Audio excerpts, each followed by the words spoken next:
Capítulo 3. Salomão aliou-se por casamento a Faraó, rei do Egito. Ele se casou com a filha de Faraó.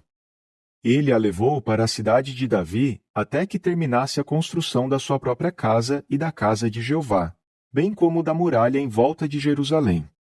Mas o povo ainda oferecia sacrifícios nos altos sagrados, porque até aquela época ainda não se tinha construído uma casa para o nome de Jeová. Salomão continuava a amar a Jeová, andando nos decretos de Davi, seu pai, só que oferecia sacrifícios e fazia fumegar ofertas nos altos sagrados. O rei foi a Gibeão para oferecer sacrifícios, pois aquele era o alto sagrado mais destacado. Salomão ofereceu 1000 sacrifícios queimados naquele altar. Em Gibeão, Jeová apareceu de noite a Salomão num sonho. Deus lhe disse: "Peça o que você gostaria que eu lhe desse." Então Salomão disse: Tu demonstraste grande amor leal ao teu servo Davi, meu pai, pois ele andou diante de ti de modo fiel e justo e com um coração reto. E tu continuas a demonstrar-lhe este grande amor leal até hoje, dando-lhe um filho para sentar-se no seu trono. E agora, Jeová, meu Deus, tu fizeste teu servo rei no lugar de Davi, meu pai, embora eu seja apenas um jovem inexperiente. Teu servo está entre o povo que escolheste, um povo tão grande que não pode ser contado nem enumerado. Portanto, concede ao teu servo um coração obediente para julgar o teu povo, para discernir o bem do mal, pois quem pode julgar este teu povo, que é tão numeroso? O pedido que Salomão fez agradou a Jeová. Então Deus lhe disse: "Visto que você pediu isso, e não pediu uma vida longa, nem riquezas, nem a morte dos seus inimigos, mas pediu entendimento para ouvir questões judiciais, farei o que você pediu. Eu lhe darei um coração sábio e entendido, de modo que nunca houve nem haverá ninguém igual a você. Além disso, vou dar-lhe também o que não pediu, tanto riquezas como glória, de modo que não haverá nenhum outro rei igual a você durante a sua vida. E se você andar nos meus caminhos, guardando os meus decretos e os meus mandamentos, assim como fez Davi seu pai, também vou dar-lhe uma vida longa." Quando Salomão acordou, percebeu que tinha sido um sonho. Ele voltou então para Jerusalém, ficou de pé diante da arca do pacto de Jeová e ofereceu sacrifícios queimados e ofertas de participação em comum. Fez também um banquete para todos os seus servos. Naqueles dias, 2 prostitutas foram ao rei e ficaram de pé diante dele.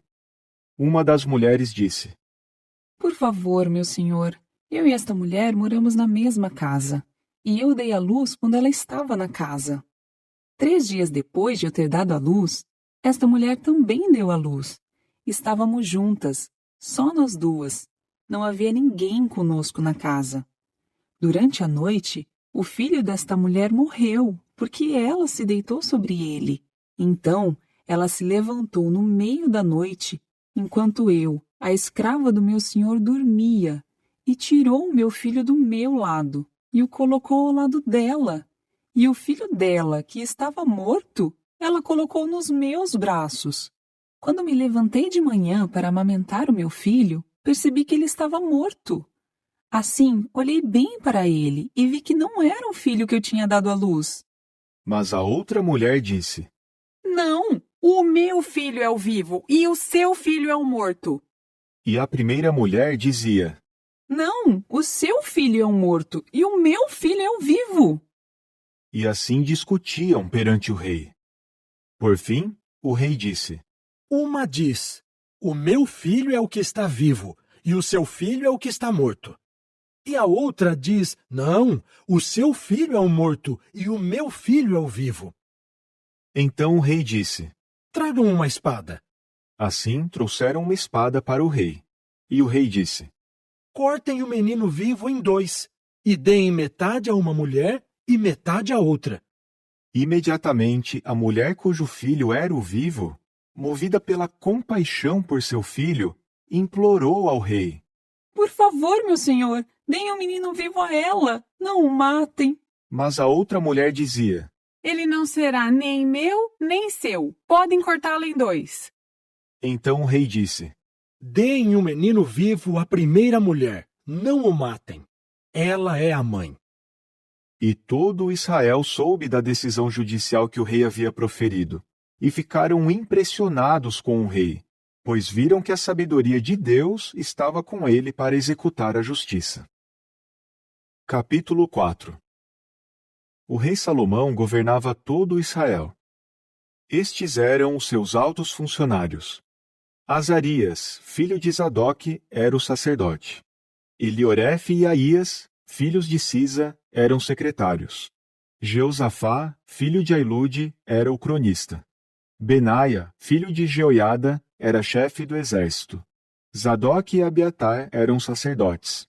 Azarias, filho de Natã, era o supervisor dos governantes distritais. Zabude, filho de Natã, era sacerdote e amigo do rei. Aizar era o encarregado da casa. E Adonirão, filho de Abda, era o encarregado dos convocados para trabalho obrigatório.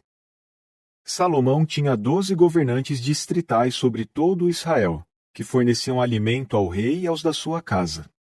Cada um tinha a responsabilidade de fornecer o alimento durante 1 mês no ano. Estes eram os governantes distritais.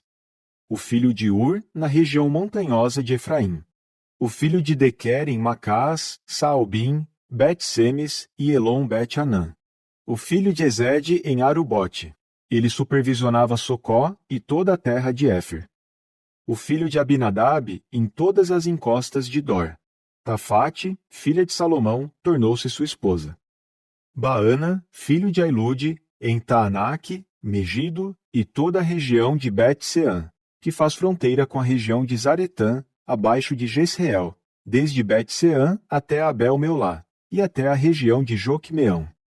O filho de Geber, em Ramote-Gileade. Ele supervisionava as aldeias de tendas de Jair, filho de Manassés, que ficam em Gileade.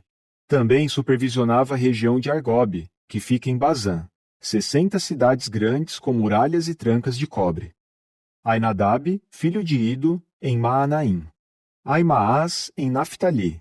Ele tomou como esposa outra filha de Salomão, Bazemate. Baana, filho de Uzai, em Azer e Bealote.